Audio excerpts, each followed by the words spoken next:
கர்த்தராகிய இயேசு கிறிஸ்து நாமத்திலே உங்கள் அனைவருக்கும் வாழ்த்துக்கள். இந்த நாளுக்கு உண்டான ஒரு அற்புதமான உருவுள்ள வார்த்தை சங்கீதம் 138:3. நான் கூப்பிட்ட நாளிலே எனக்கு மறு உத்தரவு வரலீர். நான் கூப்பிட்ட நாளிலே மறு உத்தரவு வரலீர். கர்த்தர் சொல்கிறாரு, கூப்பிட்ட உடனே மறு உத்தரவு கொடுக்குற கர்த்தர். ஒரு மனுஷன்கிட்ட கூப்பிட்டு அந்த பிரச்சனை அந்த பிரச்சனை மறு உத்தரவு கொடுக்க மாட்டாங்க. ஆனால் ஏசப்பா கூப்பிட்டு பாருங்கள், மறு உத்தரவு கொடுக்குறவர். என் நோக்கி கூப்பிடு, மறு உத்தரவு கொடுத்து உனக்கு அறியாத எட்டாத பெரிய காரியத்தை உனக்கு நான் செய்வேன். கூப்பிடு நீ பதில் கொடுப்பார், குறையெல்லாம் நிறைவாக்குவார்.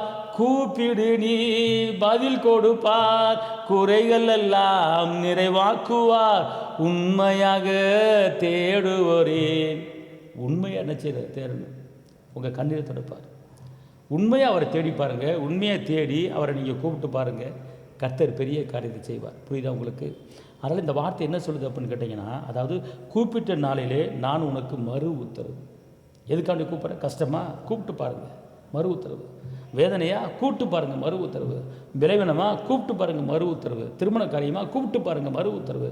கற்பத்தின் கனியாக கூப்பிட்டு பாருங்கள், மறு உத்தரவு. வேலை இல்லையா கூப்பிட்டு பாருங்கள், மறு உத்தரவு. ப்ரொமோஷன் இல்லையா கூப்பிட்டு பாருங்கள், மறு உத்தரவு கொடுக்குற தெய்வம் இயேசு.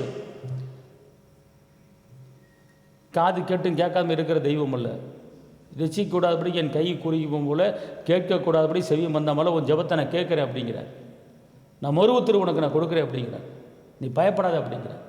அப்படிப்பட்ட உன்னதமான ஒரு தெய்வம். நெருக்கத்துக்கு பதிலாக பெருக்கத்தை கொடுக்குற கர்த்தர், துக்கத்துக்கு பதிலாக சந்தோஷத்தை கொடுக்குற கர்த்தர். ஒரு வாழ்க்கை மாறப்போது என்று சொல்கிறார். பெரிய காரியத்தை கர்த்தர் உங்களுக்கு செய்ய போகிறார். உங்களுக்கு நான் ஜெபிக்க போகிறேன். தகப்பனே இயேசுவே, உங்கள் நன்றி உள்ளத்தோடு மே துதிக்கிறேன், ஸ்தோத்திரிக்கிறேன். ஆண்டவரே கர்த்தாவே, மறு உத்தரவு கொடுக்குற தெய்வமே, யாரெல்லாம் இந்த நாளிலே இடத்துல கேட்குறாங்களோ அவங்களுக்கு மறு உத்தரவு தாங்க தகப்பனே. ஆண்டவரை கூப்பிட்ட நாளிலே மறு உத்தரவு கொடுப்பேன்னு வாக்கு பண்ணியிருக்கீங்களே தகப்பனே. எத்தனையோ பேர் கண்ணீரில், வேதனையில், விளைவிடத்தில், நெருக்கத்தில், சஞ்சலத்தில், தவிப்பில், நிந்தையில், அவமானத்தில் நம்ம நோக்கி கூப்பிடுகிற யாருக்கும் பதில் கொடுக்குற தெய்வம் நீ. அண்ணாலும் அவங்க நோக்கி கூப்பிட்டாங்க, பதில் கொடுத்தீங்களே. ஆபத்து காலத்தை நோக்கி கூப்பிடு. எஸ்தர் ராஜ்யத்தை நோக்கி கூப்பிட்டாங்க, பதில் கொடுத்தீங்களே. அதே போல் இந்த வார்த்தையை கேட்குற ஒவ்வொருவரும் நோக்கி கூப்பிடும்போது பதில் கொடுத்து அவளை ஆஸ்வதி பெருக பண்ணுங்க. இரத்த கோட்டைகளை மறைத்துக் கொள்ளுங்க. கிருபை கூட இருக்கட்டும். இயேசுவின் நாமத்தில் பிதாவே, ஆமென்.